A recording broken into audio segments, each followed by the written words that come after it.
So, Ted, why do I have to write a backstory? Hello, new campaign? Why aren't you just going to use it to torment my character? Dave, that's not what a backstory is for. That's not what some DMs think. Well, Dave, perhaps we should discuss D&D Tools, the backstory.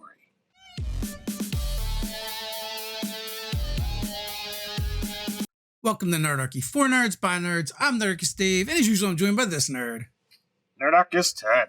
If you want to scoop on those D&D videos, why not click that subscribe button? And if more Nerdarchy videos is what you're questing for, then you might want to ring that notification bell. Speaking of more Nerdarchy, before we jump into the video, let me tell you how to get more Nerdarchy in your life.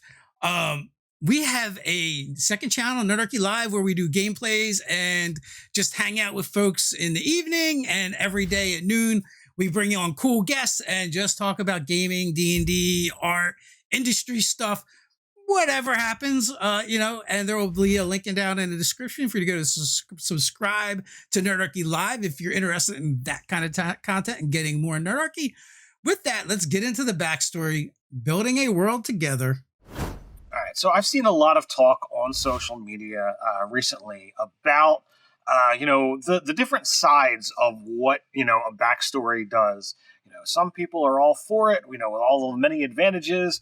And I've seen other people weigh in saying that, the backstory is just this crutch for, a DM to hinder and harm their players. Yeah, so social media with there's a war raging over what is kind of the backstory for. It's just this thing to be used as a cudgel against your players. But you know what? It could be so much more than that. We've talked about how to create a backstory in other videos, but now we're going to kind of talk to you about how you can use that backstory as a tool, as the player and the DM. So let's look at what are the advantages for the players. So, really it's going to come down to, a series of questions. How does a backstory inform your character choices? Yeah, so, that's really important. So when you create this backstory and this is what your character has experienced and gone through in their life, and, that's going to show and reflect with how they deal with the current situations and future situations because of how their life has gone before them. They might have information in that backstory to draw upon those experiences to help them deal with whatever's going on now. You can use these elements, when you are in a tense situation of like, all right, what has happened to my character previously? And how can I use that to decide what I'm going to do here? Sometimes it's going to make you choose the right decision. Sometimes it's going to make you choose the wrong decision. Also, it might be little quirky things like, my character used to be a farrier, right? He worked as a blacksmith. He mostly did the farrier work. He was the apprentice. So he's used to dealing with horses, right? So you might ask questions about horses, more specifically about horse feet. You have a fascination with them. You're concerned, right? Are these horses shod well? Are they going to be okay traveling down the road? And it's just like a little quirky thing from your backstory. If you're like, why are you doing that? It's like, well, I work with horses and I care about their feet. These kinds of things, are going to help you develop who your character is. Are these things going to be things that you fall back on? Oh, if I've got nothing else to do, this is what my character might do next. So, these things are just great for those moments where you're not sure as a player, what would my character do here? Also, Ted, does your backstory have unanswered questions that the DM can fill in? These are fantastic things that will allow us to, build the world together. If you say, hey, this thing happened here, fill in the blanks, and it might be things that you're looking to do as a player. It could be things where you're not certain, you don't remember, and it can be things that if the DM decides they're gonna fill it in, they'll provide you with the information, and something may or may not happen sometime down the road. These unanswered things are fabulous for both of you, because it shows that you are sinking into this character. You've got stuff that you want to do. The DM says, I've got lore that's here that's built that I can then build upon. It's like you're playing with a bunch of, building blocks or Legos, and you've got the ability to, move on. Yeah. So, I mean, in one of your games, I had a character who was collecting information and lore, and I'm like, hey, this old guy, I think he cursed me and made it go away, and my book is now blank, and I can't go back to my homeland without it. Like, as the player, as a character, I don't know the specifics. I don't know the details. I don't know that the DM will ever even do anything with that, and we'll circle back to it. But it might inform how my character acts in the future when encountering things, or when he sees a suspicious old guy, be like, was that the guy? Right. So it can inform like how I act as the player going forward when I encounter similar situations. And it leaves these gaps, these holes where the dungeon master can fill them in and create plot hooks and story elements that are kind of tailored to your character. Yeah, those things are fantastic, and sometimes the ideas sprout and grow, and the DM totally falls in love with them. Other times, it's just a story that happened, for the character, and it's not built upon, it's not used. But regardless, the decision has been made, and it builds who that character is, so that you've got those clutch moments of, what do I do here? Okay, this is where I'm drawing inspiration from, so I'm going to step from there.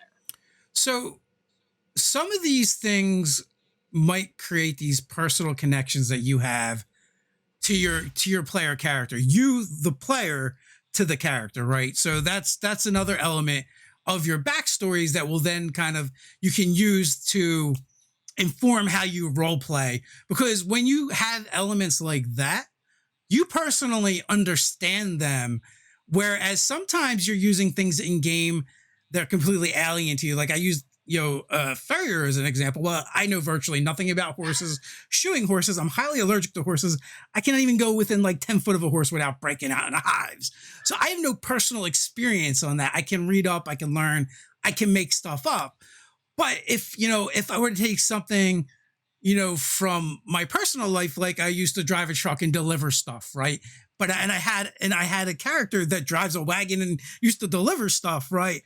I understand that, right? Truck, wagon, a little bit different, but essentially it's the same thing. You probably got to deal with the same kind of people, that you would be delivering to, people that don't want to help you, people that are just going to watch you work, or super helpful people. So you can kind of draw on those experiences and be like, oh, in this way, my character is kind of a lot like me.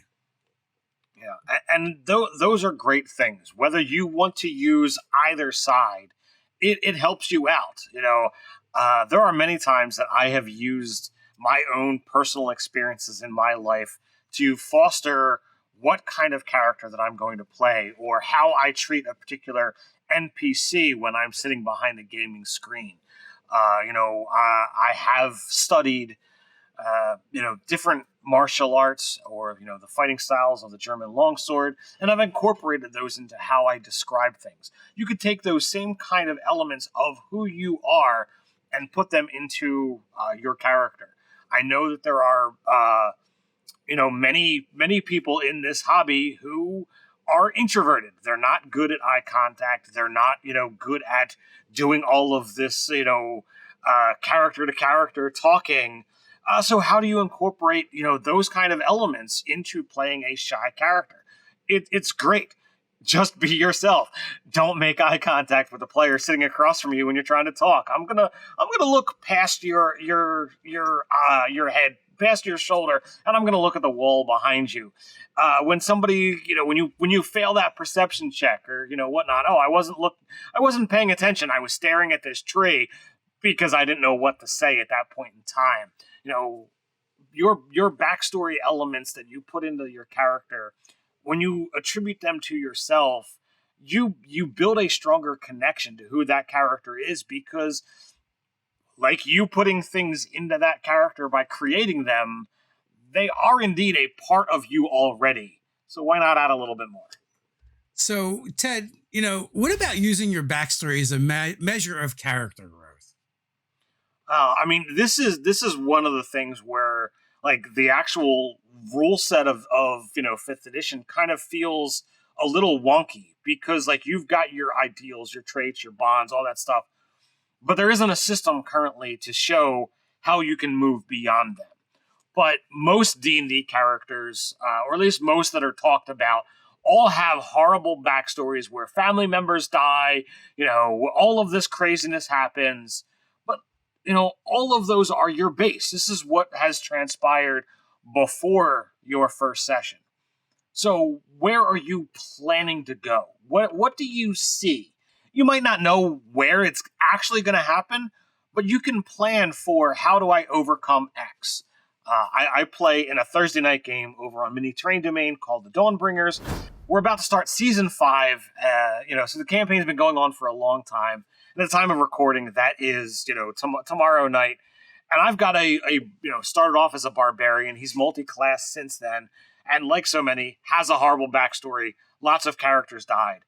But as he's multi-classed and gone away from barbarian, he's tried to get less angry at other things. Like, I occasionally still will rage in combat, but he's trying to be more level-headed and, move away from that, barbaric, nature that is so, common in him when the campaign first started.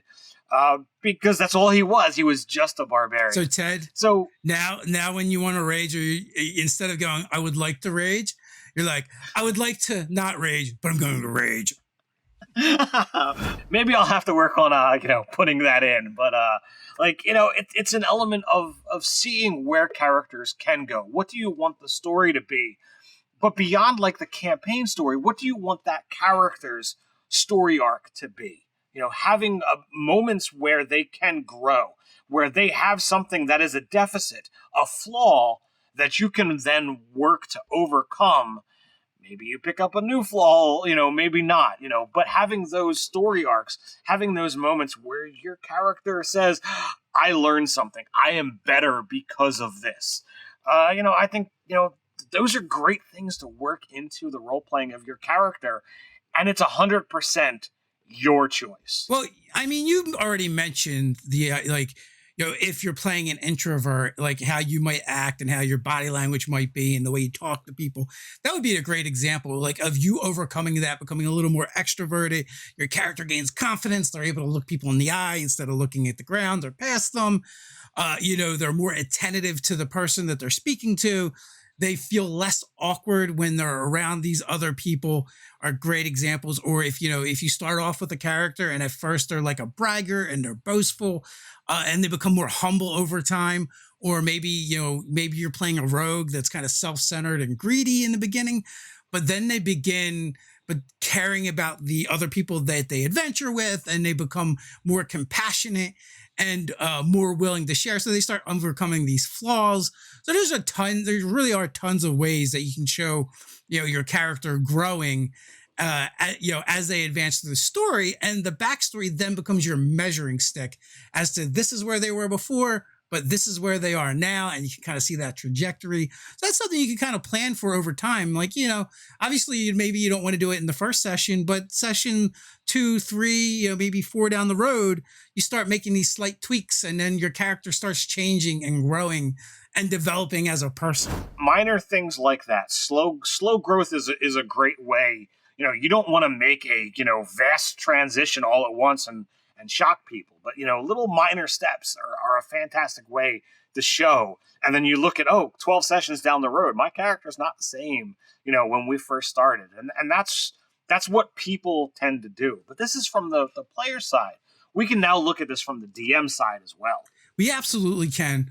So do the players' backstories inform pieces of your world you didn't have to create? What do we mean by this? What are we talking about here, Ted? What's that word? Well, so, when you look at this, that players who dive deep, and I'm one of them. Dave has complained on other videos before where it's like, yeah, we did a one shot and I wrote a 4-page backstory. Dave's like, I ain't reading this shit. Tell me what I need to know, or, don't worry about it because we're just doing this, here and I've already got my story written. When players say, I'm from this village, here are these NPCs that I've interacted with, when they begin filling out all of these details, it's adding elements to the world that the DM doesn't have to actually create. It's free world building. It's free lore that the player willingly said, here you go. This is something my character wants to do. Oh, let me insert this as a possible quest. I know this character wishes to, find, lost family members or uncover this, religious artifact. Whatever it is, it's free world building. It's things that your players are willingly creating and passing along to you that you can just filter in and do with as you please. Yeah, I mean, it requires player agency, and that's the DM. You have to get permission for your DM to do that. But most DMs, especially for this kind of stuff, will, Ted mentioned, you're questing for a relic. Well, you think it's magic. Maybe it's not, right? It's just the legends are all wrong, whatever, but it can be inserted into the game, or it could be a magic relic that you're going to quest for. Who knows, right?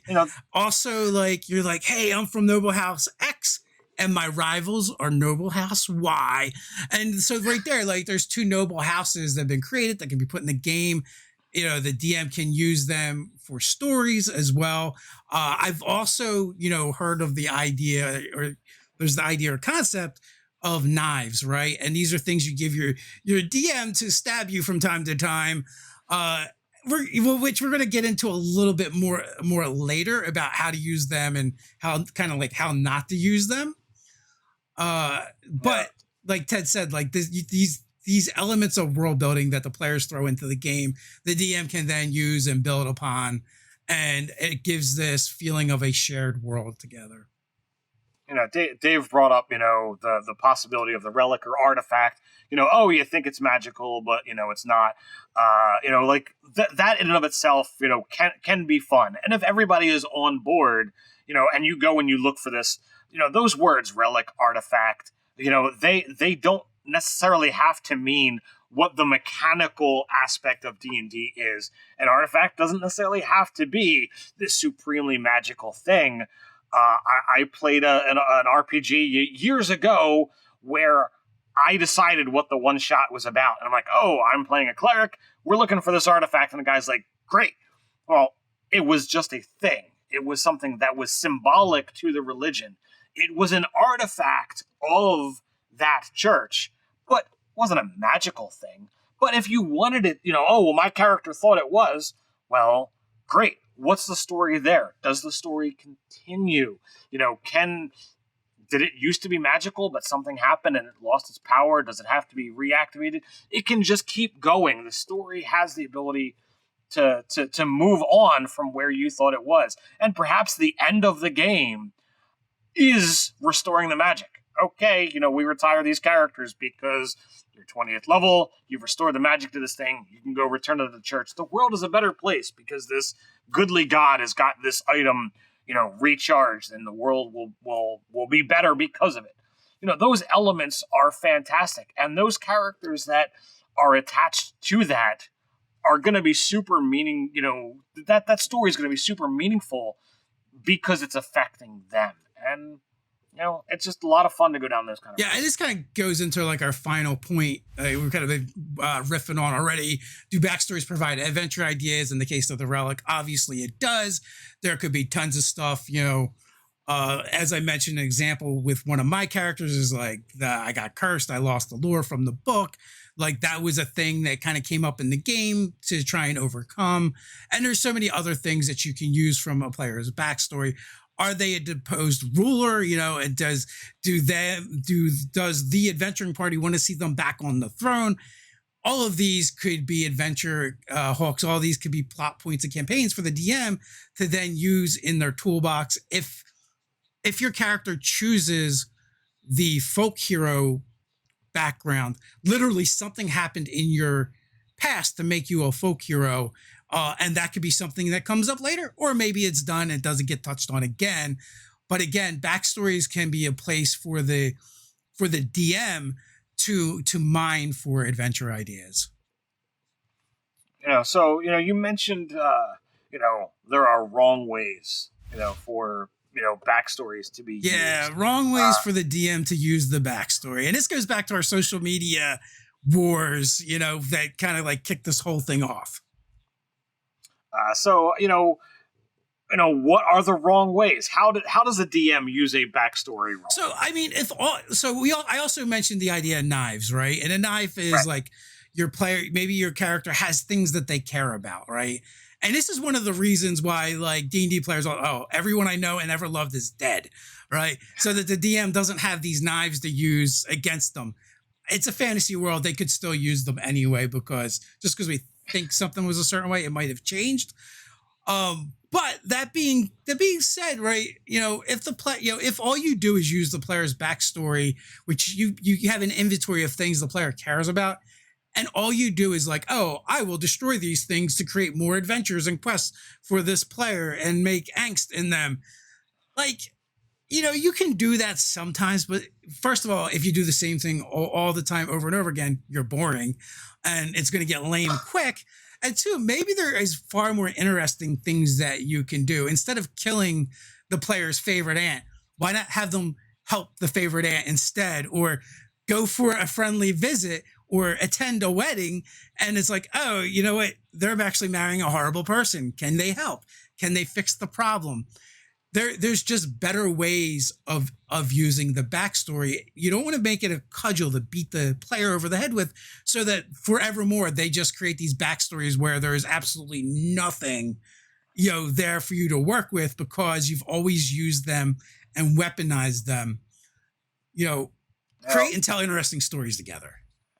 It should be, as Dave says, together. You want to do things, and I honestly feel, I enjoy creating backstories. I've never felt that even though, even the early days, of Dave and I gaming together, Dave was a pretty harsh DM, but I still feel like, that even if I created things and said, here you go, that he was still caring about the story. He was not going to be malicious. It was just, our choices made a difference. And if we made wrong choices, bad things could happen. But when you're creating a story together, and that's what D&D really is, we have this game of make-believe with the DM having a little bit more power than us. That's about it.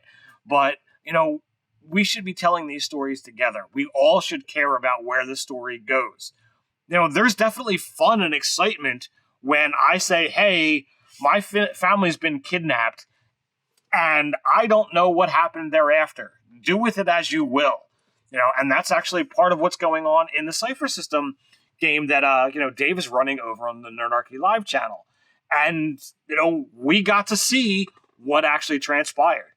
But we don't have all the answers just yet. So it's an element of like, oh man, will I gather more information? Will this be something I find out later? Or will this always remain a mystery? Having elements out there for your backstory where a GM can say, I'm going to insert control here and I'm going to do fun things for the purpose of the story. It's just fantastic. It's great to be able to be put in a position where you have a tough choice to make. That is what adventurers have to deal with all the time. And you never know, things could go wrong. Things could go poorly. In that example with the aunt who possibly might be getting married to something horrible, do you say something and possibly have her alienate you, and now you've lost that family connection, knowing full well that, possible horror is out there? Or, do you not say anything and remain in their good graces, knowing that something horrible, still might be out there, still might be doing something wrong? You don't know how things are going to go, and that's part of the adventure. Doesn't matter whether it's related to a monster in a dungeon or your family member in the middle of town. Danger still lurks for our adventurers. And how are you going to handle it? So I will say, for DM and player, ask and give permission, right? This is how you resolve this and don't have these problems come up. Have a discussion. If you're this is my backstory, and you feel like your backstory is immutable and you'll be crushed and devastated if the DM ever does anything to muddle with your backstory, say that. Tell them, let them know. And, and then maybe you can have an exchange of back and forth DMs. Be like, hey, if your players are giving you backstories or you're requesting backstories, ask them what they're comfortable with. Ask them what is okay. go over the concept of knives and what they are and how you might use them. For me, if I ever do something that is punishing to a player's character, ultimately I want there to be a reward or something on the other side of that is possibly better. So sometimes I will do that. I try not to make a habit of it. I'm more interested in doing something that's gonna be interesting, create more story, have the players do stuff, interact with the world, than I am just in hurting the player's character, right? Ted used the example of, he had a family, they were kidnapped. Later in the story, I let him find his family. And then but he still doesn't know what happened to his actual parents. At first, when he finds his family and they're like, we think they're dead because we thought you were dead. And then it comes out well, maybe they're not dead. We just assumed they were dead.